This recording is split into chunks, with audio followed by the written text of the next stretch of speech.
Yo, what is going on YouTube? It is your boy GZTV. We are back with another video, and in this video we are here to talk about NFL Week 15.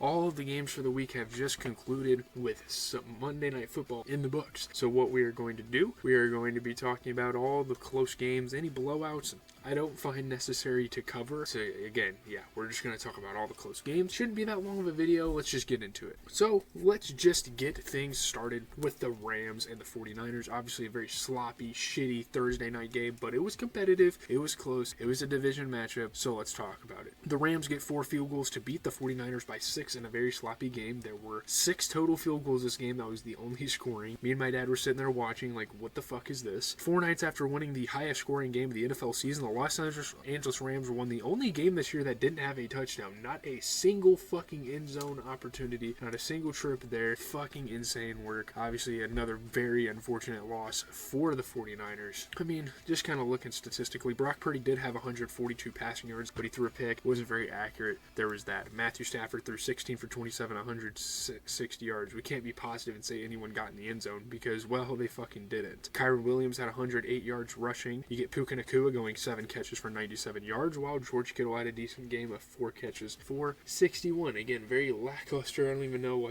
why we're even talking about this. Again, it's obviously a close game, so we're going to talk about it, but not a whole lot going on there. Getting into the Sunday action, we are going to talk. I don't know why my computer keeps having these dumbass pop-ups. We're going to talk about the Jets and the Jaguars. Actually, a really good competitive game against 2 pretty dog shit fucking teams in the NFL. Vintage performances, though, by Davante Adams and Aaron Rodgers. They carried the Jets past the defenseless Jaguars. They won by 7. There's not a whole lot the Jaguars can do at this point. Davante Adams and Aaron Rodgers gave the New York Jets' next general manager and head coach something to ponder with a glimpse into the past and potentially the future. Obviously, the future is still up in the air with Aaron Rodgers and the Jets, but it's really cool to see a performance like that. You know, Davante Adams, huge gains, scoring touchdowns, getting huge gains to set up guys like Breece Hall to score. Jeremiah Ledbetter did a fucking backflip. I don't know what the fuck happened there. Yeah, Aaron Rodgers and Davante Adams were great. I mean, the connection was there all game. Obviously, Brian Thomas Jr., the rookie, got in the end zone this game. 100th career receiving touchdown for Davante Adams. Obviously, huge milestones. Big game for Davante. One of the best games of his fucking career. That was insane. Aaron Rodgers, 16 for 30. 289 yards, 3 touchdowns. The guy absolutely lit it up. Obviously, Mac Jones threw 31 for 46. He had 2 touchdowns, but he threw 2 interceptions, so that's not good. That's obviously unfortunate. Aaron Rodgers even had 6 carries for 45 yards. He was doing a little bit of everything in this game. Davante Adams had 9 catches, 198 yards, and 2 touchdowns. And Brian Thomas Jr. had 10 catches, 105 yards, and 2 touchdowns. Great battle between those two. Obviously, the youth and then the vet. That was a really dope matchup, so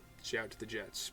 Obviously to no avail, but it's cool to see him win a game. Next, we got Commanders and Saints. I'm not even sure why this was that close of a game. It really shouldn't have been. Jaden Daniels passes for 2 touchdowns. The Commanders outlast the Saints by 1. The New Orleans tried to go for a 2-point. They tried to pull a fucking, who is it, John Harbaugh that does that? The guy that coaches, is it Jim or, I think it's John Harbaugh for the Ravens. They do that a lot, and it just didn't fucking work. Jaden Daniels' second game of the Superdome again came down to a play after a touchdown with no time left. I think they're referring to the National Championship. I think that's the other time he played in the Superdome. So that's kind of a cool little full circle moment. You play the Natty and then you get to the league and you play there again. So that's kind of cool. Jaden Daniels stumbling around in the pocket, making great plays this game, of course. Terry McLaurin got in the end zone a couple of times, so that's fucking good. Good for him. Yeah, man, the Commanders held on. They barely won this game, and honestly, it's kind of concerning that they barely won this game. The Saints are in a very rough spot. It is what it is. Zach Ertz had a crazy catch, and he had a concussion, though, so hopefully he's okay. Prayers up for the boy there. Alvin Kamara had a nasty fucking catch, too. But kind of looking statistically what happened here, Jaden Daniels threw 25 for 31, 2 touchdowns. Very efficient performance. Spencer Rattler threw 135 yards and a touchdown. Not very accurate with the ball, though. Definitely needs to work on that. I think Kendre Miller had 9 carries for 46 yards, while Jaden Daniels also was doing things on the run, 11 carries for 66 yards. You get Terry McLaurin going 7 catches, 73 yards, 2 fucking touchdowns. And you have have MVS continuing to have a solid stint with the Saints again. 2 catches, 64 yards. Next, I want to talk Dolphins and Texans. Nico Collins has 2 touchdown catches. The Texans force 4 turnovers. They win by 8 over the Dolphins. Obviously, a very rough outing for Tua Tagovailoa. A lot of turnovers. Very turnover-prone guy, as we've come to kind of learn early in his career. Tasked with shadowing Miami star receiver Tyreek Hill for most of the game. Houston cornerback Derek Stingley shined. Derek Stingley is a very underrated young talent in the league, especially at that DB position. He played fucking incredible. 3 picks on Tua Tagovailoa. They sealed the win again and again. Jonnu Smith had a nice touchdown to build up some momentum. But again, Nico Collins, such a dominant receiver, got in the end zone again. Great connection there for C.J. Stroud and Nico Collins over the last couple of years. They've definitely developed that. Tua Tagovailoa fumbled on his own side of the field. Again, just a shitty fucking game. Giving them great field position, basically handing the game to them. So, very unfortunate.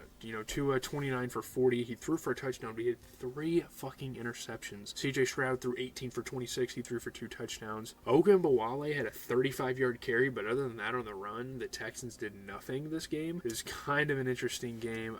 This was a weird game. Malik Washington had 5 catches for 52 yards, and that was their leading receiver. I don't even fucking know what to think of that. Malik Washington went to Virginia. I don't think I ever watched him in college, so weird stuff for sure. Moving on into Bills-Lions, another absolute fucking shootout that the Bills find themselves in. This is insane. Josh Allen has another huge game to lift the Bills to a 6-point victory that obviously snaps the Lions' win streak. These are titans around the fucking NFL, not the fucking Tennessee Titans. Fuck that team. These are huge teams in the NFL, some of the best, and they clashed. They put a lot of points on the board, and it went to Josh Allen. Josh Allen took a shotgun snap, moved up in the pocket and backed up, rolled left, threw right, all sorts of different plays, just maneuvering, obviously bolstering his MVP case. 4 fucking touchdowns in this game. Ray Davis had a touchdown for the Bills. That was cool. Amon-Ra St. Brown and Jared Goff were connecting all game. Kind of proved to be a little tough there for the Bills to close out the game. Khalil Shakir got a touchdown. James Cook's been absolutely incredible this season, especially as like a scrimmage player. He has been fucking amazing. But looking at things, Josh Allen, 23 for 34, 362 yards, 2 touchdowns, and my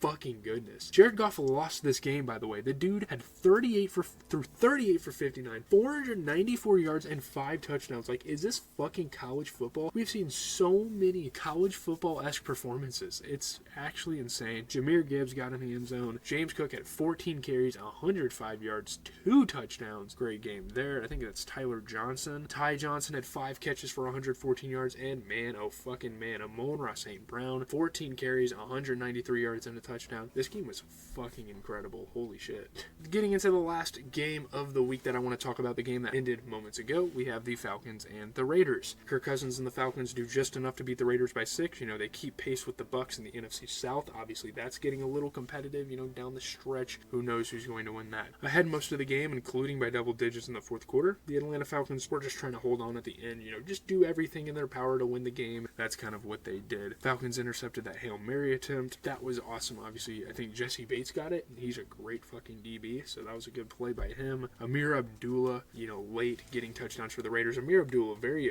explosive player. I didn't realize how fucking fast he was until I was watching that game tonight. Obviously, I've seen him on, before running the ball, but he's pretty awesome. Yeah, Falcons had a couple of interceptions, celebrating, having some fun. 2 blocked punts for the Falcons this game. This was an insane game. Obviously, Kirk Cousins threw a pick or 2, but that's Kirk Cousins. That's normal. He threw 11 for 17, 112 yards and a touchdown, and threw a fucking pick. You're playing Desmond Ridder. 23 for 39, a touchdown. He threw 2 picks. You don't really have to do much. Shout out to Desmond Ridder. Tried everything he could. 5 carries for 28 yards. Insane game for Bijan Robinson, and this marks his first 1,000-yard season. Only as a second-year player. I think that's incredible. 22 carries, 125 yards for him in this game. Drake London had 3 catches for 53 yards and a touchdown, and Jacoby Myers had 5 catches for 59. It was actually looking like the Raiders were going to do it for a while, but hey, the Falcons hold on. As always, it has been GZTV. That is going to do it for the video. Those are all the games I want to cover this week. Maybe this video is going to be a little lackluster, but I'm going to put some clips together and maybe do some introductory editing for the night for about 20 minutes, and I'm probably going to head to bed. Going to get up. I have to watch my dog for the morning because my parents and my sister are going to be out of the house. But hopefully you guys have been enjoying these videos. Again, I know they're not the greatest in the world. We just dropped Joker. The Joker review is out on the channel. Hopefully you guys go check it out. One of the most divisive movies we have seen me all year. Probably the most divisive movie I have seen all year critically. Again, leave a like, comment, and subscribe. As always, it has been your boy GZTV, giving you guys the best NFL recap content out there. Again, very short video coming this